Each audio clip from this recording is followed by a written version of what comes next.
Hello दोस्तों, कैसे हैं आप सब। आशा है सब लोग आप अच्छे से होंगे, अच्छे से पढ़ाई कर रहे होंगे।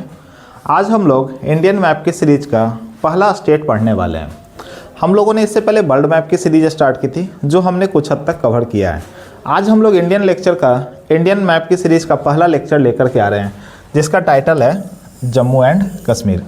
इस सीरीज के बाद जम्मू कश्मीर जो है आपके दो पार्ट्स में आएगा, पार्ट 1 और पार्ट 2। पार्ट 1 में हम केवल जम्मू कश्मीर की हिस्ट्री को कवर करेंगे और पार्ट 2 के अंदर हम लोग उसकी पॉलिटिकल, इकोनॉमिक और आज की उसकी वर्तमान स्थिति क्या है उसके बारे में चर्चा करेंगे। तो आइए इस चैप्टर को शुरू करते हैं। सबसे पहले तो हम लोग ये देखते हैं कि इस चैप्टर में हमें पढ़ना क्या है। देखिए, तो जम्मू कश्मीर का इतिहास, सबसे पहले जो हम लोग टॉपिक पढ़ने वाले हैं कि जम्मू कश्मीर का इतिहास क्या है। जम्मू कश्मीर का इतिहास तो वैसे काफ़ी पुराना है, बट हम लोग जो स्टार्ट करेंगे वो रंजीत सिंह जी के समय से करेंगे। राजा रंजीत सिंह, जैसा कि जानते होंगे, इनका नाम आपने सुना होगा। रंजीत सिंह जो हैं वो सिख संप्रदाय को एकत्रित करने वाले में एक राजा थे।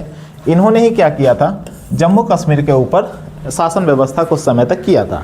तो इनके बारे में थोड़ा सा पढ़ेंगे। उसके बाद जम्मू कश्मीर में सामाजिक सुधार किन किन चीज़ों पर हुआ, जम्मू कश्मीर के अंदर आर्थिक सुधार क्या इम्पोर्टेंट रोल प्ले करता है, और तीसरा है राजनीतिक सुधार। तो इन सुधारों की चर्चा करेंगे। और आज हम अपनी इस कहानी को लगभग अगर बोला जाए तो राजा रंजीत सिंह का जो समय काल है 1780 से लेकर के 1947 तक के जम्मू कश्मीर के इतिहास को समझने का प्रयास करेंगे। तो मेन आज हमें यही पढ़ना है, जम्मू कश्मीर के इतिहास। तो आइए इसको हम लोग शुरू करते हैं। देखिए, जैसा कि आप सब लोग देख पा रहे होंगे, एक व्यक्ति की तस्वीर आपको यहाँ पे दिख रही होगी। ये है महाराजा रंजीत सिंह। इनका नाम है महाराजा रंजीत सिंह। इनका जो जन्म होता है वो 1780 एडी में हुआ था। और 1780 एडी में बनने के बाद जब ये राजा बनते हैं तो इन्होंने क्या किया था ना, एक संधि साइन की थी 1809 में, अमृतसर की संधि। एक संधि साइन की जाती है जिसे क्या बोला जाएगा, अमृतसर की संधि। अमृतसर की संधि दो होंगी जो हम लोग इसी क्लास में चर्चा करेंगे, तो दोनों में कंफ्यूज नहीं होना है। जो महाराजा रंजीत सिंह ने अमृतसर की संधि साइन की थी ना, उसमें बोला यह गया था, एक नदी बहती थी जिसे हम लोग बोलते थे सतलज नदी। सतलज, तो सतलज नदी के दक्षिण की दिशा में अभी तक किनका कब्जा था, अंग्रेजों का। तो रंजीत सिंह और अंग्रेजों के बीच में जो समझौता हुआ था उसमें यह बोला गया था कि कभी भी सिखों की जो फौज होगी ना वो सतलज नदी को पार नहीं करेगी और सतलज नदी के पार इधर नहीं जाएगी। यही कहलाया था अमृतसर की संधि। परंतु होता क्या है, 1840 एडी में रंजीत सिंह जी की क्या हो जाती है, मृत्यु हो जाती है। और इनकी मृत्यु के बाद जो उत्तराधिकारी थे ना, उत्तराधिकारी में इनके 4 बेटे थे। पहला था दिलीप सिंह, पहले दिलीप सिंह नहीं थे, पहले हैं खड़ग सिंह, खड़ग सिंह, नवनिहाल सिंह, नवनिहाल सिंह, तीसरे थे शेर सिंह, और चौथे हैं हमारे दिलीप सिंह। तो ये 4 पुत्र हैं। बट गद्दी जो है ना अल्टीमेटली किसको मिलती है, इन तीनों के बीच में पावर स्ट्रगल चलता है, जिसमें से एक बेटे की मौत इनकी पहले ही हो चुकी थी। एक बेटे की मौत तब हो जाती है जब वो राजा रंजीत सिंह का क्या कर रहे थे, अंतिम संस्कार करके आ रहे थे। तो शेर सिंह राजा बनते हैं और लगभग 1843 ईस्वी तक पंजाब के राजा रहेंगे। बट उनकी मृत्यु के बाद दिलीप सिंह जो है ना वो क्या बन जाते हैं, राजा बन जाते हैं। और दिलीप सिंह 46 तक राजा रहेंगे। अब होता क्या है ना, ऐसी कुछ घटनाएं। तो देखिए, दिलीप सिंह जो थे ना वो किसी न किसी के अंडर में थे। इस समय एक व्यक्ति का नाम आता है जिनका नाम था रानी जिंदल। रानी जिंदल क्या थी, वो काफ़ी महत्वाकांक्षी महिला हैं और उनका ये मानना था कि सिख लोगों को ना ये सतलज नदी की बाउंड्री को तोड़ना चाहिए। मतलब वो इस पुरानी वाली अमृतसर की संधि को तोड़ना चाह रहे थे। अब होता क्या है, रानी जिंदल क्या कर देती हैं, सतलज नदी को पार करती हैं और अटैक कर देती हैं, यानी कि हमला कर देती हैं किस पर, अंग्रेजों पर। तो अब जब अंग्रेज़ों पर हमला किया, अंग्रेज इसी चाक में थे कि कब आप हमला करोगे और हम क्या करेंगे। जब हमला होता है तो इसे हम लोग एक युद्ध का नाम देते हैं जिसे बोला गया था first Anglo Sikh war. First Anglo Sikh war 1845 से लेकर के 1846 ईस्वी तक चलता है और 1846 ईस्वी में ये बहुत बुरी तरह हारते हैं। मतलब इसमें सिख लोग क्या हो गए थे, सिख की हार हो जाती है। अब सब सिख की हार हो गई है तो दोषी किसको माना जाएगा, दोषी भी माना जाएगा सिख संप्रदाय को। और सिख संप्रदाय के ऊपर लगभग 1.5 करोड़ रुपए का जुर्माना लगाया गया था। तो बोला यार इतने पैसे ईस्ट इंडिया कंपनी ने मांगा किन से, कि राजा से। तो बट इनके पास उतने पैसे तो थे नहीं, तो इन्होंने क्या किया 75 लाख रुपए, 75 लाख रुपए तो क्या किया कैश दे दिया, बट रिमेनिंग जो 75 लाख बचा ना वो देने में असमर्थ थे। तो उन्होंने बोला यार मेरे पास एक किला है, मेरे पास एक एरिया है जम्मू एंड कश्मीर, वो आप ले लो।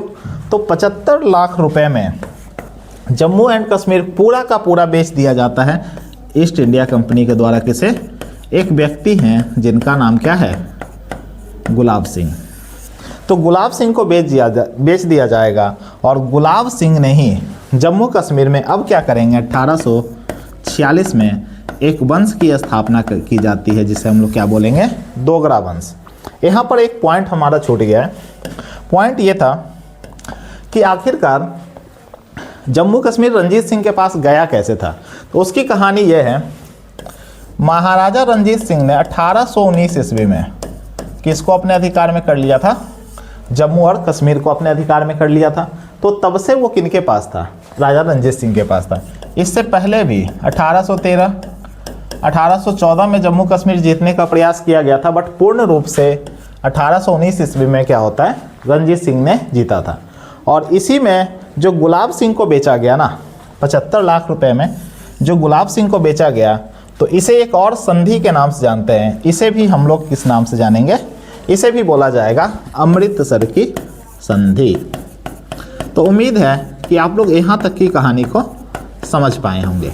तो अमृतसर की संधि दो हैं, कंफ्यूज नहीं होना है। अमृतसर की जो पहली संधि हुई थी 1809 में हुई है और अमृतसर की जो दूसरी संधि हो रही है वो 1846 में हो रही है। पहली संधि किन के बीच हुई थी, तो महाराजा रंजीत सिंह के बीच में और अंग्रेजों के बीच में। अब ये वाली संधि किसके बीच में हो रही है, इसमें ईस्ट इंडिया कंपनी और गुलाब सिंह के बीच में हो रही है।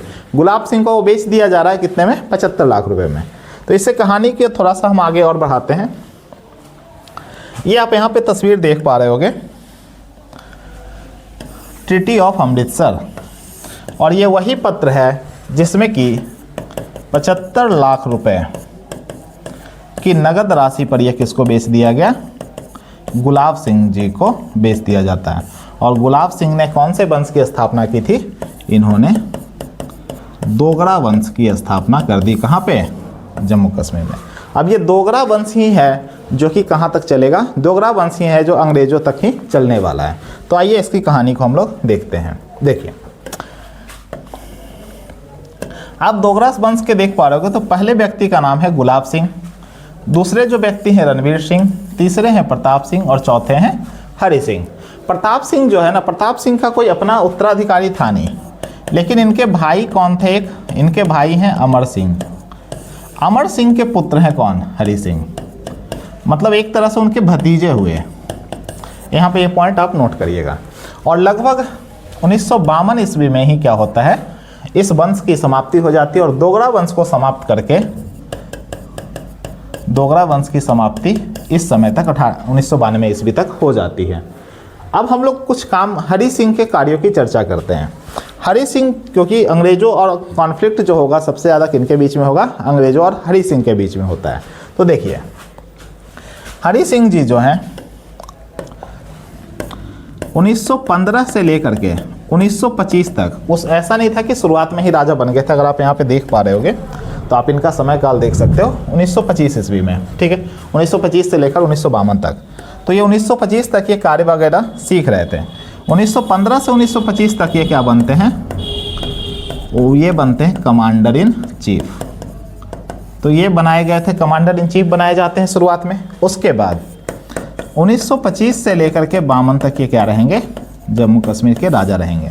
राजा रहते के दौरान में इन्होंने काफ़ी सारे अच्छे भी काम किए थे। जैसे देखिए, एक तो इन्होंने बनाया था धन देवी मेमोरियल कन्या फंड। अब ये क्यों बनाया गया था, तो इसके पीछे की कहानी को समझते हैं। ये इन्होंने अपनी पत्नी इनकी नाम पे रखा था, इनका नाम जो था वो धन देवी था। तो इन्होंने बनाया ये था, जो पुत्रियां होती है यानी कि जो लड़की होती है, वो क्या किया जाता था ना, जम्मू कश्मीर के अंदर उनका इन्फेंटिसाइड बहुत ज़्यादा था, उनका इन्फेंटिसाइड बहुत अधिक मात्रा में होता था। मतलब उनको लोग मार दिया करते थे दहेज के कारण या जिस भी अन्य परंपराओं के कारण। तो इन्होंने क्या बोला, राजा रणजीत सिंह ने, इन्होंने बोला कि जिसके घर में भी अगर एक बच्ची पैदा होती है, लड़की पैदा होती है, उसे हम 200 रुपया देंगे और 1 एकड़ ज़मीन भी दिया जाएगा। तो इसमें ये घोषणा की गई कि उन्हें 200 रुपया और 1 एकड़ ज़मीन मिलेगी, जिसके बाद ये योजना काफ़ी सफल रही और जम्मू कश्मीर के अंदर देखा जाए तो बच्चियों की संख्या में काफ़ी ज़्यादा वृद्धि भी आपको देखने को मिलती है। इसके अलावा अगर बात की जाए तो इन्होंने एक काम और किया था 1932 ईस्वी में, अगर आप देख पाओगे 1932 ईस्वी में हरिजन के लिए इन्होंने क्या किया है, मंदिरों में एंट्री को अलाउ कर दिया था। जैसे पहले के समय में क्या हो रहा था ना, हरिजन जो आज के एससी और एसटी वर्ग के लोग आते हैं, उनको मंदिरों में प्रवेश करने की इजाज़त नहीं थी।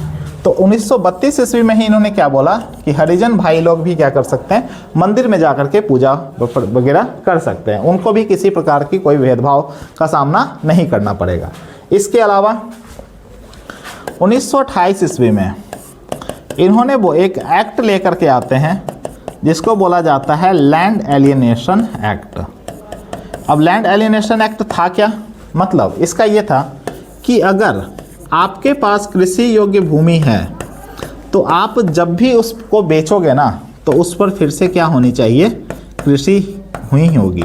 मतलब आप उसे कॉमर्शियल पर्पस के हिसाब से यूज नहीं कर सकते। इससे होता क्या था ना, अगर मान लीजिए किसी के पास पैसे हैं तो वो बहुत अधिक ज़मीन लेकर के वो कमर्शियल पर्पस से उसका यूज करते थे। इसको रोकने के लिए क्या किया गया था, लैंड एलियनेशन एक्ट लाया गया था। इसके बाद आप एक देख पा रहे होगे, एक जम्मू कश्मीर के अंदर लेजिस्लेटिव असेंबली यानी कि विधानसभा का भी गठन किया गया था और शायद संभवतः जम्मू कश्मीर करने वाला भारत का ऐसा पहला राज्य था। इसका नाम रखा गया था प्रजा सभा। तो जम्मू कश्मीर के अंदर विधानसभा को लाया गया था और ये लाया गया कब है, 1934 ईस्वी में। ठीक है, अच्छा ये लाया क्यों गया है, इसके कारण क्या थे, इसके कारण को हम लोग अभी समझने का प्रयास करेंगे। बट ये संभवतः ये पहली ऐसी व्यवस्था रही होगी भारत के अंदर जो लोगों को चुन करके वहाँ तक पहुँचाने का काम कर रहा था। अब प्रजा सभा के अंदर कुल सीटों की संख्या कितनी थी, कुल सीट थे उसमें लगभग 75, जिसमें से कि इन्होंने सीटों का बंटवारा इस तरह से किया था, 33 सीट जो होंगे ना वे चुने हुए प्रतिनिधि होंगे, मतलब उनको जनता इलेक्ट करेगी और जनता इलेक्ट करके उनको वहाँ पे भेजेगी। इसके अलावा 30 सीट जो होंगे वो किसके प्रतिनिधि होंगे, राजा के प्रतिनिधि होंगे, और रिमेनिंग सीटें जो 12 सीटें बच गई वो प्रशासनिक व्यवस्था से जाएंगे, यानी कि वो प्रशासन एडमिनिस्ट्रेशन से लोग होंगे। इस 30 सीटों का भी बंटवारा उन्होंने बहुत अच्छी तरह से किया था, जिसमें से कि 21 सीटों जो होंगी ना वो केवल किसके लिए होनी चाहिए, मुस्लिम्स के लिए। फिर 10 सीटें उन्होंने किसके लिए रखी थी, हिंदुओं के लिए, और 2 सीटें रखी गई थी सिख के लिए। तो आप देख पा रहे होगे कि राजा हरि सिंह जो है ना वो सेकुलर हैं, उन्होंने ऐसा नहीं था कि किसी एक धर्म के लिए बोला था। दूसरा, अगर मुस्लिम को ज़्यादा सीटें दी गई थी, ऑब्वियस सी बात है कि जम्मू कश्मीर के अंदर मुस्लिम की आबादी बहुत अधिक है, लगभग 80% लोग क्या हैं वहाँ पे मुस्लिम समुदाय को फॉलो करते हैं। तो इस तरह से दी गई थी। आपसे एक बार सवाल भी पूछा गया था, 4 ऑप्शन दिए गए थे, उसमें बोला गया था कि सबसे जो पुरानी विधानसभा, भारत की सबसे पुरानी विधानसभा कौन सी होगी, तो वो दिया जाता है प्रजा सभा को। ऐसे कई सारे बुक्स में आप 1937 के अंदर देखोगे तो असम भी देता है, और बट वो राज्य की प्रांत की बात कर रहा है, लेकिन जम्मू कश्मीर ने इंडिपेंडेंटली वैसा काम करने वाले वो पहले व्यक्ति थे। तो सवाल उठता है कि प्रजा सभा या एक यहाँ पे देख पा रहे होगे कि जम्मू कश्मीर का ये उच्च न्यायालय है। तो सन 1929 ईस्वी में ही जम्मू कश्मीर उच्च न्यायालय की स्थापना कर दी गई थी। ये आप देख पा रहे होगे। सवाल अब ये उठता है कि प्रजा सभा हुआ क्यों था, प्रजा सभा की स्थापना क्यों की गई थी, इसके पीछे कुछ तो वजह होगी। तो वजह कुछ इसका ये दिया जाता है, जम्मू कश्मीर के अंदर देखा जाए ना तो हरि सिंह जी जो हैं, हरि सिंह ने काफ़ी अच्छे काम किए। जैसे आपने देखा होगा धन देवी मेमोरियल फंड लाया गया, हरिजन को एंट्री दी गई, हरिजनों को लैंड एलिनेशन एक्ट लाया गया, उसके बाद प्रजा सभा बनाया जा रहा है। तो उन्होंने काफ़ी अच्छे काम किए।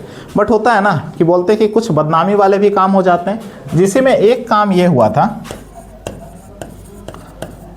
कम्युनल डिस्टर्बेंस हो जाता है। कम्युनल डिस्टर्बेंस हुआ था कब? 1931 के अंदर। अब ये कम्युनल डिस्टर्बेंस क्या था? ऑब्वियस सी बात है, ये दंगे वाली बात हो गई है, जिसमें एक व्यक्ति थे जिसका नाम था अब्दुल मुल्ला कादिर। अब्दुल मुल्ला कादिर, ये जो व्यक्ति है ना, इनको सज़ा सुनाई गई थी जेल की। और इनके समर्थक जो होंगे, ऐसे इनको अब्दुल कादिर भी बोला जाता है। तो ये जब जेल के बाहर थे ना, मान लीजिए ये जेल है इनका, तो जेल के बाहर इनके काफ़ी सारे जो समर्थक थे ना, वो जमा हो जाते हैं। तो इस भीड़ को शांत करने के लिए पुलिस को क्या करनी पड़ती है? फायरिंग करनी पड़ती है। तो जब पुलिस इसमें फायरिंग करती है तो लगभग ऐसा माना जाता है कि लगभग 22 जो इनके मुस्लिम समर्थक थे वो क्या होते हैं? मारे जाते हैं। अब एक बात समझना, ये मारे, अब यहाँ से जो है कम्युनल राइट्स होने शुरू हो जाते हैं। जैसे मारे कौन गए हैं? मुस्लिम व्यक्ति। दूसरी बात, मारा किसने है? पुलिस ने। और पुलिस किसका व्यक्ति है? पुलिस तो वही आदेश मानेगी ना, स्टेट का ऑर्डर फॉलो करेगी, मतलब वो किसका फॉलो करेगी? राजा। तो ये कहीं ना कहीं इसको हिंदू और मुस्लिम बनाने का प्रयास किया गया था उस वक्त पे। और जब हिंदू और मुस्लिम बनाने का प्रयास किया जाएगा तो उसके विरोध में काफ़ी सारे क्या होते हैं? वहाँ पे दंगे होते हैं, या वहाँ की जो स्थितियाँ हैं, प्रशासनिक स्थितियाँ, वो काफ़ी डिसबैलेंस हो जाती है। उसी के क्रम में अगर आप देखोगे ना, तो अब ये मांग उठने लगती है कि हरि सिंह को हटाया जाए। हटाने की प्रक्रिया में होता क्या है?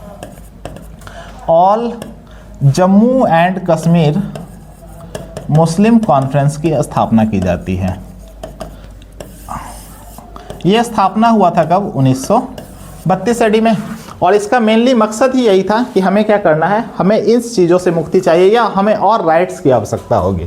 जैसे आंदोलन आप देखोगे कि पूरे भारत के अंदर चल रहे हैं ना, वैसे ही आंदोलन कहाँ पे आपको चलते हुए दिख जाएंगे? जम्मू कश्मीर के अंदर। इसके बाद इसी का नाम बदल करके कर दिया जाता है नेशनल कॉन्फ्रेंस। और नेशनल कॉन्फ्रेंस जो है नाम बदला गया था कब? 1934 के अंदर। 1934 में क्या होता है, इन्होंने नेशनल कॉन्फ्रेंस बदला और इन्होंने एक मैनिफेस्टो लेकर के आते हैं जिसे बोला गया नया कश्मीर मैनिफेस्टो।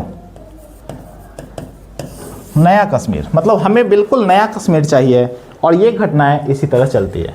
अब आप यहाँ पे एक तस्वीर देख पा रहे होगे। अब इसके बाद की कहानी को अगर आप समझ पाओगे तो देखिएगा, 1945 के अंदर एक क्या होता है, न्यू कश्मीर प्लान लाया जाता है और इसे किसके सामने पेश किया जाएगा? और इसे जो राजा हरि सिंह जी थे, हरि सिंह जी के सामने पेश किया जाता है।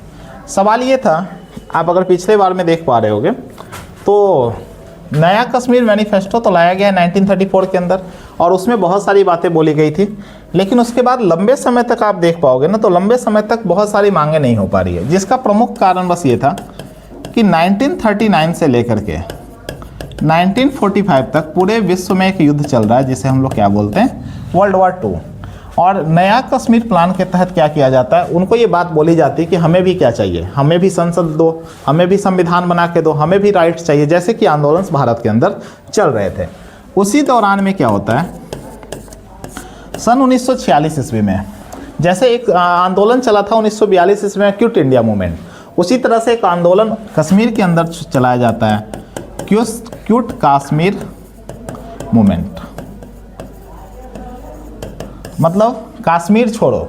और दूसरा बात, 1946 ईस्वी में ही भारत के अंदर कैबिनेट मिशन आई थी,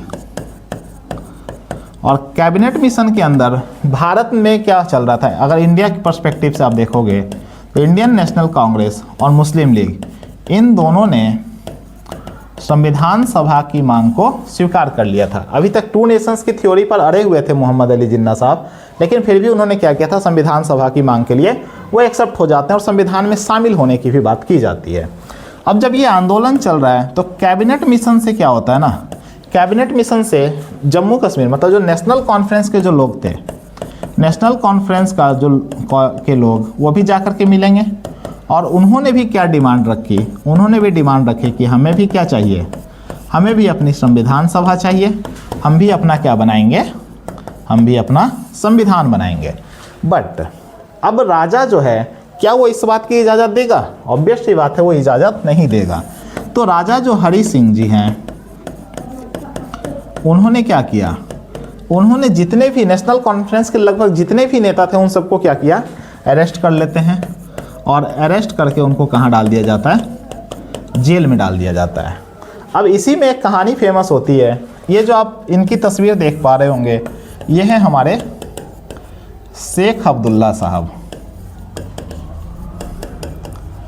शेख अब्दुल्ला साहब को भी गिरफ्तार कर लिया जाता है, बट जब इसकी जानकारी नेहरू जी को मिलती है तो नेहरू जी ने इस चीज़ को क्रिटिसाइज़ किया था, क्योंकि शेख अब्दुल्ला और नेहरू जी के संबंध काफ़ी अच्छे थे, दोनों की विचारधारा भी काफ़ी अच्छी थी, दोनों की विचारधारा भी एक दूसरे से मिल रही थी। तो शेख अब्दुल्ला के जब अरेस्ट होने पर गांधी जी ने नेहरू जी ने काफ़ी आपत्ति जताई थी और नेहरू जी क्या करते हैं, वो मिलने के लिए आते हैं, मतलब वो अब क्या बोलते हैं कि हमें क्या कहाँ आना है, वो जम्मू कश्मीर आना चाहते हैं। बट अभी भी जो राजा हैं वो जम्मू कश्मीर में किसी को आने की इजाज़त नहीं देना चाहते हैं और इसी के क्रम में जब जवाहरलाल नेहरू जम्मू कश्मीर पहुंचते हैं तो 1946 ईस्वी में इनको क्या किया जाएगा, गिरफ्तार कर लिया जाएगा हरि सिंह के लोगों के द्वारा, हरि सिंह के सिपाहियों के द्वारा। तो यहाँ तक चला।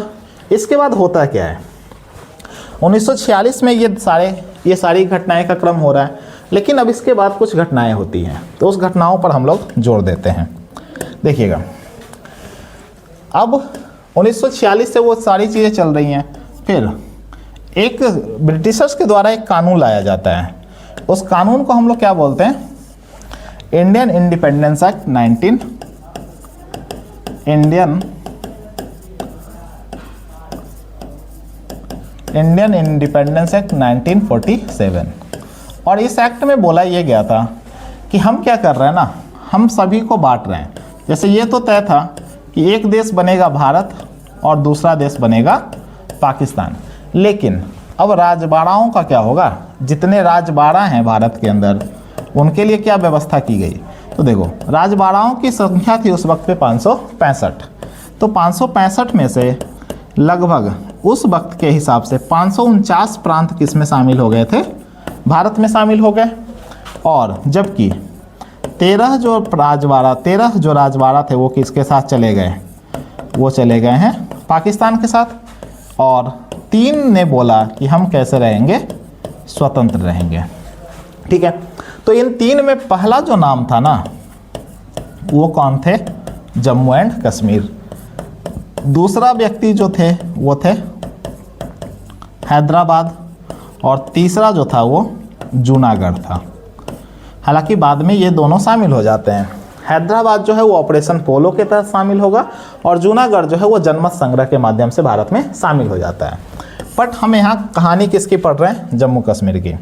जम्मू कश्मीर के अंदर क्या हो रहा है, अब पाकिस्तान ने सोचा, इस तरफ आप देखोगे तो पाकिस्तान है और ये जम्मू कश्मीर अभी के लिए स्वतंत्र है फिलहाल।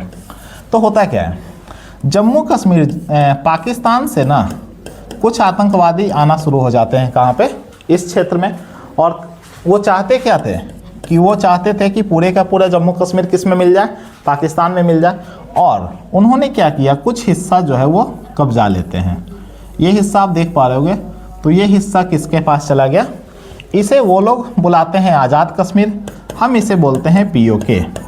POK का मतलब पाक ऑक्यूपाइड कश्मीर, क्योंकि पाकिस्तान ने क्या किया है, इस पर कब्जा किया है।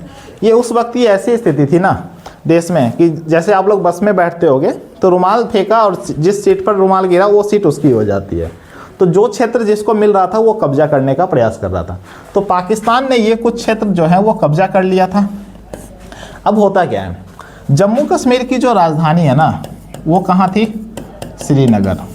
अब श्रीनगर से कुछ ही दूरी पर थे पाकिस्तान के जो आतंकवादी पाकिस्तान ने भेजा था, वो बस कुछ ही दूरी पर थे।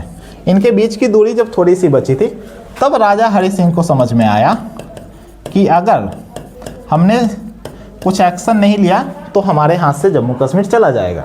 और राजा हरि सिंह जी उस वक्त किनको फ़ोन मिलाते हैं? जवाहरलाल नेहरू जी को, और नेहरू जी से मदद मांगते हैं। तो नेहरू जी को ये सलाह दी गई पटेल जी के द्वारा कि अगर आप अभी तो उनकी मदद कर दोगे, लेकिन क्या भविष्य में ऐसी घटनाएं दोबारा नहीं होगी? बिल्कुल हो सकती है। तो उन्होंने बोला कि एक काम करो, कम से कम तुम विलय पत्र पर तो साइन कर दो, विलय पत्र पर साइन कर दो, उसके बाद हम क्या करेंगे, हम तुम्हारी मदद कर सकते हैं। और इसी के क्रम में आप देखते हो 26 अक्टूबर 1947 को इंस्ट्रूमेंट ऑफ एनेक्सेशन यानी कि विलय के पत्र पर क्या किया जाता है? हस्ताक्षर किया जाता है। जिसके बाद भारत की सेना जाती है जम्मू कश्मीर में, और जम्मू कश्मीर में जाने के बाद वो पाकिस्तान की सेना को पीछे ढकेलना शुरू कर देती है। बट यहाँ पे एक गलती हो जाती है भारत से। गलती बोलो या आप परिस्थितियाँ वैसी बोल दो। होता क्या है, अभी तक नेहरू जी को भी ये सलाह दी जाती है माउंटबेटन के द्वारा कि आप कहाँ इस मुद्दे को लेकर के चले जाओ यूनाइटेड नेशन में। और जब नेहरू जी यूनाइटेड नेशन में जाते हैं तो यूनाइटेड नेशन ने अभी के लिए एक सीज फायर की लाइन खिंचवा दी। और ये जो आप ब्लैक कलर का देख पा रहे होगे, ये वाली लाइन, इसे ही हम लोग क्या बोलते हैं? सीज फायर बोलते हैं। तो जब सीज फायर हुआ तो बोला ये गया कि इस तरफ में किसकी सेना होगी? पाकिस्तान की, और इस तरफ में होगा मतलब हमारा। तो पीओके जो है वो कुल एरिया का लगभग कितना प्रतिशत है? 10% पूरे जम्मू कश्मीर का। तो 10% लगभग, सॉरी, ये वाला हिस्सा है 30%, और जो अक्साई चीन ने कब्जा रखा है वो है हमारा 10%। तो 30% हिस्सा किसने कब्जा लिया? पाकिस्तान ने। और जब 1962 का युद्ध होगा तो 10% हिस्सा कौन कब्जा लेगा? चीन। बाकी का 60% हिस्सा ही क्या है? अभी हमारे पास है। तो अब होता क्या है, जब यूनाइटेड नेशन ने बोला कि इन दोनों के बीच में अभी यही रेखा खींची जाएगी, और इसे एक नाम दे दिया गया जिसे बोला गया LOC, जिसे हम लोग क्या बोलते हैं? Line of control. तो आपसे सवाल पूछा जाएगा कि लाइन ऑफ कंट्रोल जो है वो किन दो देशों के बीच है? इसके बाद राजा हरि सिंह, अच्छा, विलय पत्र पर हस्ताक्षर ऐसे ही नहीं हुआ था, उसमें 3 चीज़ें जो थी ना वो भारत को सौंपी गई थी। जैसे सेना, जम्मू कश्मीर की सुरक्षा की जिम्मेदारी हमारी होगी। दूसरा, विदेश मंत्रालय जम्मू कश्मीर किसके साथ कैसा संबंध रखेगा इसका निर्णय हम करने वाले थे। और तीसरी जो व्यवस्था थी वो था संचार। इसके अलावा भी कुछ शर्तें थी, जैसे शेख अब्दुल्ला को जेल से रिहा करना, शेख अब्दुल्ला को जेल से रिहा करना। दूसरा, आप वहाँ पे क्या बना के दोगे? संविधान सभा का गठन करके दोगे। ये कुछ शर्तों के साथ ही इंस्ट्रूमेंट ऑफ एनेक्सेशन साइन किया गया था। जिसके बाद अगर आप देख पाओगे तो एक डेट है, आप याद रख लेना। जैसे अगर आपसे पूछा जाए कि भारतीय संविधान सभा की पहली बैठक कब हुई है, तो आप लोग बताते हो 9 दिसंबर 1946 को। उसी तरह से उनके मतलब क्या बोला जाए, जम्मू कश्मीर के जो विधानसभा हैं उनकी पहली बैठक कब होगी? उनकी पहली बैठक होती है 27 अक्टूबर 1950 को। 27 अक्टूबर 1950 को, क्योंकि लंबा समय चला गया था इन सब चीज़ों में, विलय पत्र पर हस्ताक्षर करने में। और इनकी जो पहली बैठक हो पाती है वो हो पाती है 1951 में।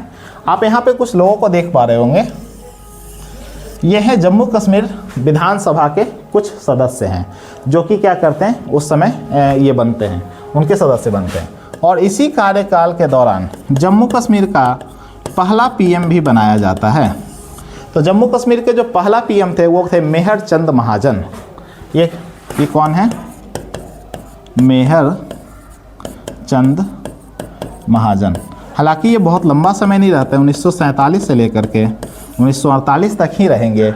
और इनके बाद जब संविधान सभा ने ओवरटेक किया और इनका जो संविधान है वो 26 जनवरी 1957 को क्या होता है? लागू कर दिया जाता है या रेटिफाई हो जाता है। यहाँ तक की कहानी समझे। बट इस बीच में हो क्या रहा है? इस बीच में हो क्या रहा है, एक समझौता होता है जिसे हम लोग दिल्ली अकॉर्ड बोलते हैं या दिल्ली एग्रीमेंट 1952 बोलते हैं। अब होता क्या है इसमें, ये है शेख अब्दुल्ला साहब। ये भारत में शामिल तो होना चाहते हैं, लेकिन ये चाहते थे कि कम से कम जम्मू कश्मीर के पास ना एक स्पेशल स्टेटस का दर्जा प्राप्त हो, उसे एक स्पेशल राज्य की तरह ट्रीट किया जाए। तो इसके लिए उस समय जो नेहरू जी की सरकार थी वो मान जाती है, और उसके बाद 1954 के अंदर 1954 के अंदर एक प्रेसिडेंशियल ऑर्डर पास किया जाता है।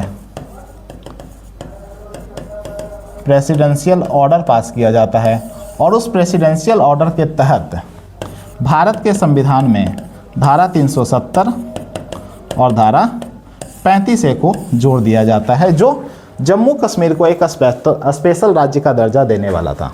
अब ये स्पेशल राज्य का दर्जा क्या था वो आगे की क्लास में हम लोग देखेंगे, बट अभी तक क्या है कि जम्मू कश्मीर को एक स्पेशल राज्य का दर्जा मिल चुका है। अब इसमें भी जो यहाँ का पद था ना वो प्राइम मिनिस्टर का था। फिर कुछ समय के बाद देखते हैं तो लगभग ये जो होता है वो इसका जो टाइटल होता है वो बदल दिया जाता है, और टाइटल बदल करके CM कर दिया जाएगा। तो लगभग 1965 ईस्वी तक वहाँ के जो एक मुखिया होते थे उस पद को क्या बोला जाता था, प्रधानमंत्री। और 1965 ईस्वी के बाद उसका नाम बदल करके क्या कर दिया गया, उसके नाम को बदल करके कर दिया जाता है मुख्यमंत्री।